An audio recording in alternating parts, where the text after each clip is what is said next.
Hola y bienvenidos a mi canal de YouTube una vez más. Hoy tenemos el caso de Edmundo Chirinos, o más bien el caso de su víctima fatal, Roxana Vargas. Ahí arriba en el que está en pantalla pueden ver el resto de mis casos. Acá abajo tienen mis redes sociales por si quieren seguirme en alguna de ellas. Y sin nada más que decir, comencemos.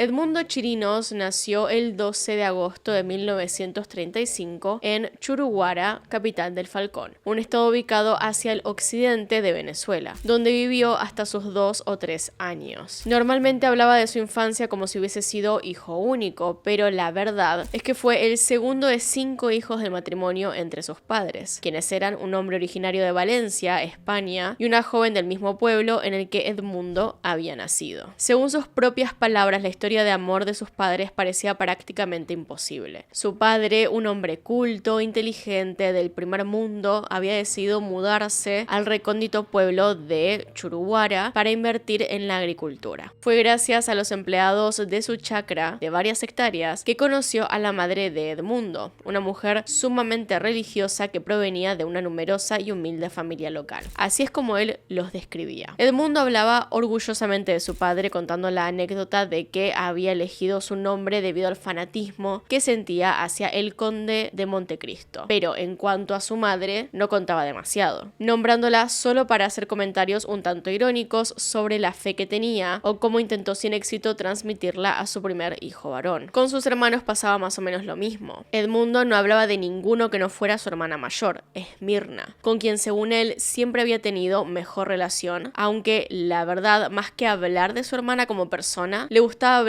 sobre sus logros. Decir que había estudiado biología, que era profesora en colegios de renombre y que se había casado con un hombre muy inteligente y de mucha plata. Claramente todo lo que pudiera dejarlo mal parado, entre comillas, lo sacaba y contaba solamente la historia buena, la linda, la que estaba llena de recursos y de plata. A diferencia de su hermana, Edmundo decidió estudiar medicina, graduándose como cirujano, aunque no ejerció por mucho tiempo antes de hacer un máster en neuropsiquiatría. Según él, porque deseaba entender no solo la muerte, sino también la locura. Para esto último estudió también licenciatura en psiquiatría. Durante su estancia en Europa se interesó profundamente por el estudio de los trastornos del sueño y sus efectos en la salud mental. Este interés lo llevó a desarrollar un enfoque particular en la psiquiatría del sueño, una disciplina que se centraba en la utilización del sueño como un medio terapéutico para tratar una variedad de trastornos mentales, algo que más tarde llevaría a la práctica en su consultorio, o al menos eso hacía creer a sus pacientes. Estudió no solo en universidades locales, sino también en las más prestigiosas del mundo, como Cambridge, Oxford y Marsella. Como académico, Edmundo fue haciéndose conocido por los trabajos teóricos que iba publicando. Ya para mediados de la década del 80, Chirinos era toda una eminencia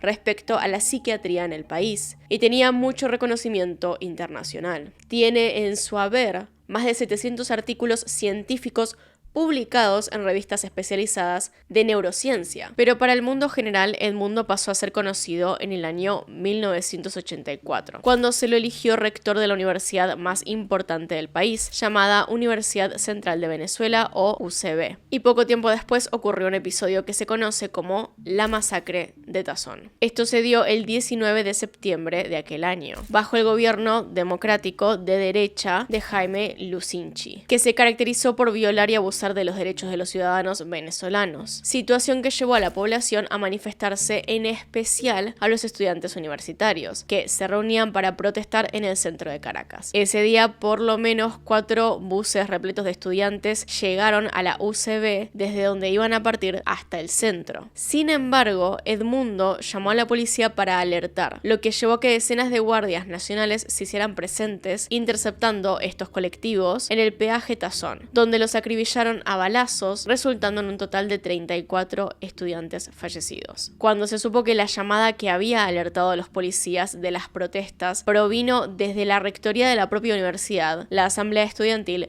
casi lo lincha. Pero finalmente no se logró. Edmundo terminó transformándose en un personaje mediático que llegó a llamar a los jóvenes de la época como una generación boba, lo que lo puso en el foco de la mirada pública. Aparecía en programas de televisión exponiendo sus ideas y opiniones muchas veces controversiales. Fue así como ganó relevancia entre la gente y en las elecciones de 1988 decidió lanzarse como candidato a la presidencia de la República. Edmundo no se convirtió en presidente, apenas obtuvo un total de 0,84% de los votos contra el 52,89% de votos obtenidos por Carlos Andrés Pérez, quien fue el ganador de las elecciones en aquel momento. Pese a la abrumadora diferencia, Edmundo siempre mantuvo que los resultados habían sido, y cito, evidentemente fraudulentos y manipulados. No cabe duda, según los expertos, que había sido electo presidente. Desde su derrota, Edmundo dejó su lugar activo en la política y la vida pública. Se dedicó únicamente a ejercer como psiquiatra, transformándose en uno de los más populares del país. Según diferentes fuentes venezolanas, su agenda estaba ocupada con meses de antelación, pero aún así la gente hacía filas enormes para conseguir un turno con el que había sido el psiquiatra de 3 presidentes: Jaime Lucinchi, Rafael Caldera y Hugo Chávez. Edmundo Chirinos fue hasta 2008 uno de los personajes intelectuales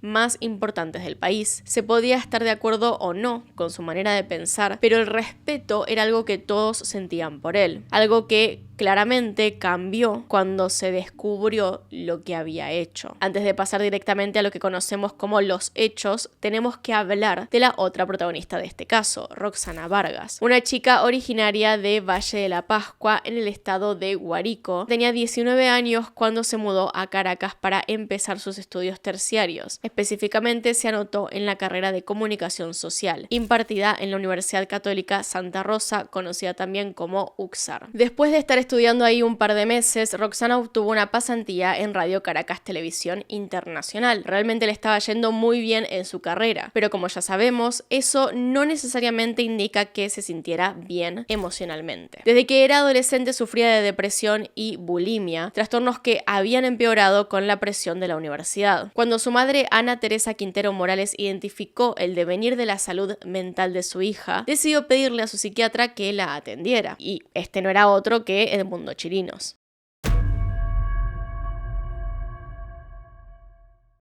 El psiquiatra empezó a atenderla en 2007 y durante casi un año Edmundo trató, entre grandes comillas, a la chica, aunque la verdad es que todo lo que hizo iba en contra de los lineamientos de su profesión y más que ayudar a Roxana le hacían peor a su salud mental. En la primera consulta, Chirinos diagnosticó a Roxana con una fuerte depresión y esquizofrenia leve.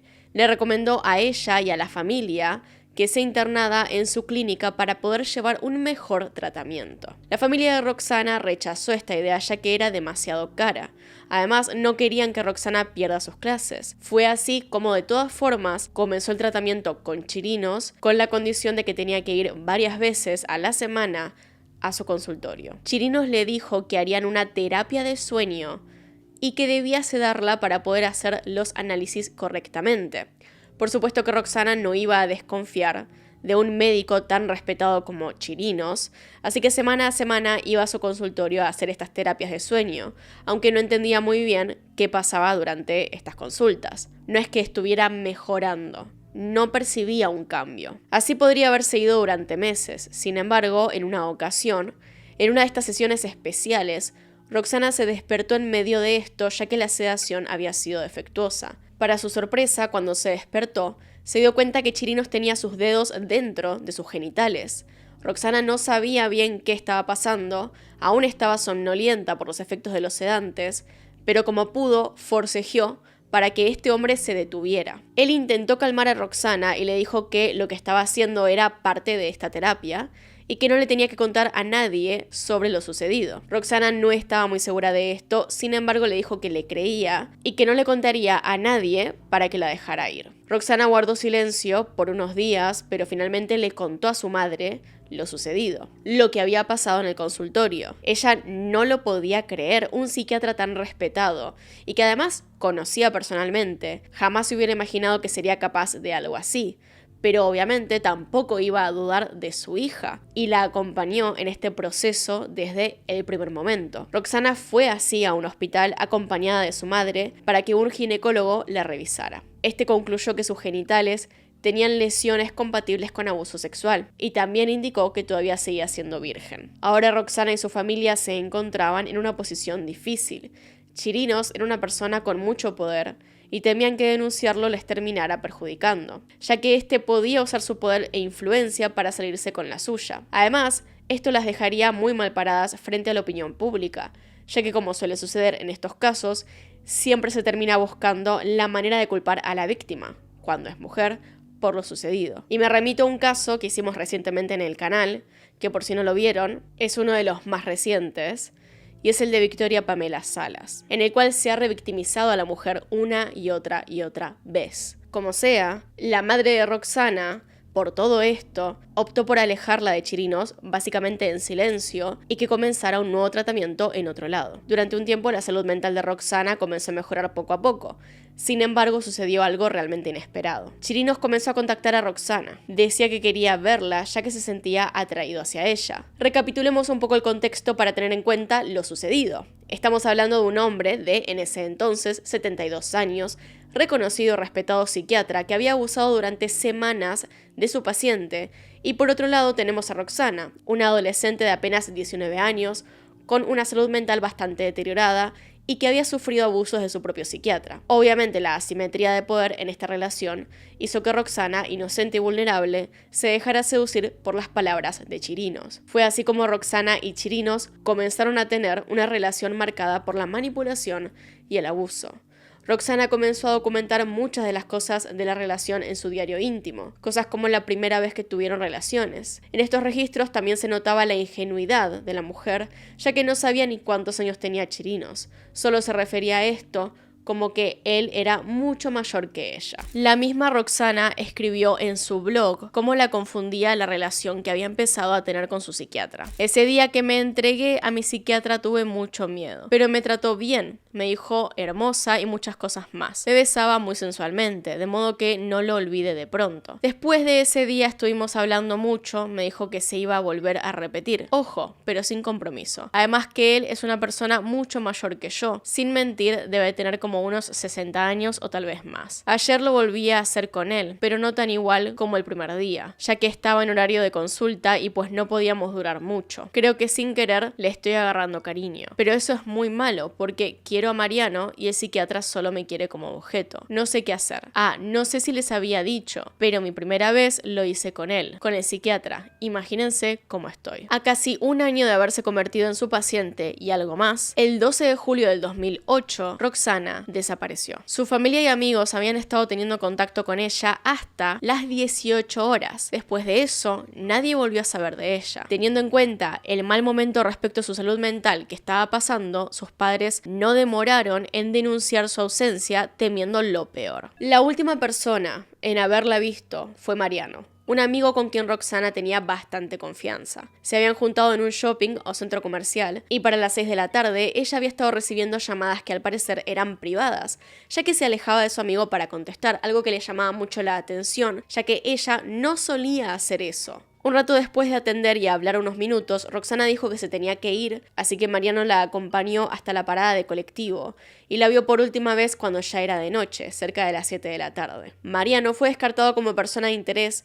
por el simple hecho de que tenía una coartada. Las autoridades comenzaron así a buscar a la chica en los lugares que normalmente frecuentaba, ya fuera la universidad, su casa, algún que otro lugar al que iba con sus amigos, el consultorio de Edmundo Chirinos. Sin embargo, no encontraron a Roxana ni ninguna pista de su paradero. Fue 2 días después, y gracias a la llamada de 2 personas, que la hallaron. Estaban por la autopista Petare-Guarenas, en un terreno baldío a las alturas de Parque Caiza, cuando encontraron el cuerpo prácticamente desnudo de una chica. Esta llevaba puesto únicamente su ropa interior y era claro que alguien la había golpeado brutalmente, sobre todo en la cabeza y el rostro. Rápidamente se confirmó que la víctima era Roxana Vargas. En un principio, la policía manejó varias hipótesis, como por ejemplo que la estudiante hubiese sido víctima de un secuestro express por dinero. Pero como nadie se había comunicado con la familia esos días, la teoría no tenía mucho sentido. También creyeron que podría tratarse de un crimen azaroso, es decir, que Roxana hubiese sido atacada por alguien que no conocía,